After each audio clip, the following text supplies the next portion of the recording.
நண்பர்கள் அனைவருக்கும் வணக்கம்.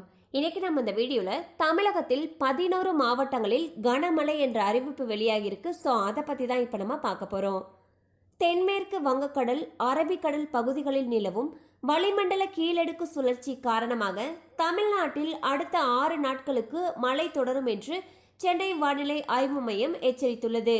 மேலும் தமிழ்நாட்டில் 11 மாவட்டங்களில் விடிய விடிய மழை பெய்ய வாய்ப்பிருப்பதாகவும் தெரிவிக்கப்பட்டுள்ளது. அதன்படி நாகை, திருவாரூர், மயிலாடுதுறை, திருவள்ளூர், ராணிப்பேட்டை, தஞ்சை, கடலூர், புதுக்கோட்டை, சிவகங்கை, விருதுநகர், திண்டுக்கல் ஆகிய மாவட்டங்களில் இடிமின்னலுடன் கூடிய லேசானது முதல் மிதமான மழை பெய்ய வாய்ப்பிருப்பதாக சென்னை வானிலை ஆய்வு மையம் தெரிவித்துள்ளது. ஸோ பார்த்தீங்கன்னா தமிழகத்தில் பல மாவட்டங்களில் தற்பொழுது கனமழை பெய்து வருகிறது.